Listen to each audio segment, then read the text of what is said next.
Hi friends, welcome to Tamil movie update. இன்றைக்கி நம்ம என்ன மூவி அப்டேட் பார்க்க போகிறோம் அப்படின்னா, ரெட் லேபிள் அப்படின்ற மூவியை பற்றி அப்டேட் தாங்க பார்க்க போகிறோம். இந்த படம் என்னன்னு பார்த்தீங்க அப்படின்னா, ஒரு கொங்கு மண்டலத்தில் ஒரு கல்லூரியில் தேர்தல் நடக்குது.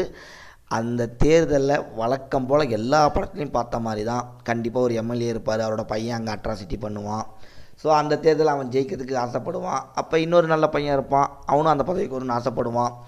அங்கே நடக்கிற பிரச்சனைகள் இது தாங்க படத்தோட கதையே. இது நான் பார்த்துருந்தாலும் இதில் கொஞ்சம் வித்தியாசமாக என்ன பண்ணியிருக்காங்கன்னு பார்த்தீங்க அப்படின்னா, ஒரு இன்வெஸ்டிகேஷன், ஒருத்தங்க ஒரு மர்டர் நடக்குது, அந்த மர்டரை வந்து கண்டுபிடிக்கிறதுக்காக ஒரு இன்வெஸ்டிகேஷன் நடக்கும்.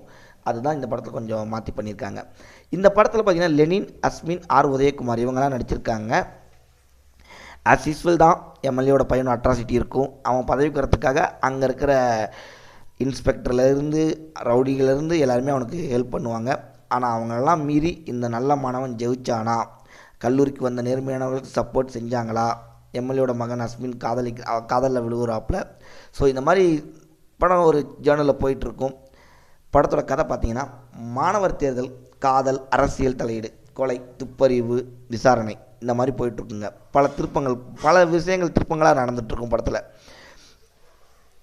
மாணவர் சம்மந்தப்பட்ட தேர்தல் காட்சிகள், அடாவடி, மாணவர்களோட இம்சை, நேர்மையான எதிரணி பாதிக்கப்படுவது, வில்லன் அணிக்கு போலீஸ், அரசியல்வாதிகள், ரவுடி உதவுவது, பின்னர் நல்ல அணி வெல்வது, இதெல்லாம் நம்ம நிறையாவே பார்த்துருந்தாலும் கொஞ்சம் ஓவராகவே போயிருக்கும். ஒரு எம்எல்ஏவோட மகன் வந்து பார்த்திங்க அப்படின்னா, ஒரு பேராசிரியைக்கு வந்து ரொம்பவே டார்ச்சர் கொடுப்பாப்புல.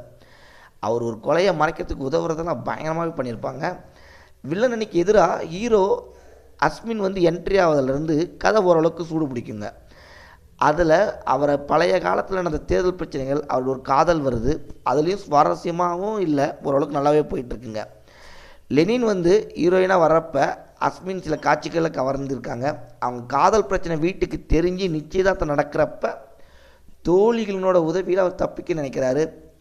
பல இடங்களில் ரொம்பவே நார்மலாக போனாலும் அந்த கிளைமேக்ஸ் ட்விஸ்ட்டு பார்த்தீங்க அப்படின்னா, அதில் ஹீரோயின் பேசும் வசனங்கள், எடுக்கும் முடிவு தான் ரொம்ப பயங்கர புத்திசாலித்தனமாகவே எடுத்திருப்பார் டேரக்டரு.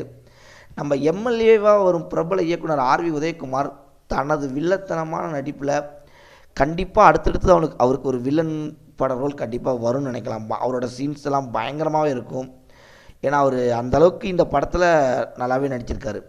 முனிஷ்கான் பார்த்திங்கன்னா ஒரு சீனில் வந்துட்டு போகிறாரு, கொலையாரி யார் அப்படின்னு கண்டுபிடிக்கிற தடவியல் பெண் அதிகாரியாக ஒருத்தர் நடிச்சிருக்காங்க, கிரிமினாலஜி பேராசிரியராக. அவங்க செய்கிற சம்பவங்கள்லாம் பயங்கரமாகவே இருக்கும். வழக்கமான கல்லூரி தேர்தல், காதல், மோதல் என படம் சொன்னாலும் விறுவிறுப்புக்கு கண்டிப்பாக பஞ்சமே இருக்காதுங்க. ஏன்னா ஒரு கொலையில் ஆரம்பித்து நம்ம ஹீரோ என்ட்ரானதுக்கப்புறம் அதை கண்டுபிடிக்கிறதுலேருந்து படம் வந்து ரொம்ப ஸ்பீடாகவே போகும், நல்லாவே இருக்கும். ட்விஸ்ட் மேலே ட்விஸ்ட் இருக்கும். கண்டிப்பாக படத்தை பாருங்கள். பார்த்துட்டு உங்களோட கமெண்ட் செக்ஷனில் கமெண்ட் பண்ணுங்கள், லைக் பண்ணுங்கள், ஷேர் பண்ணுங்கள். Thank you friends.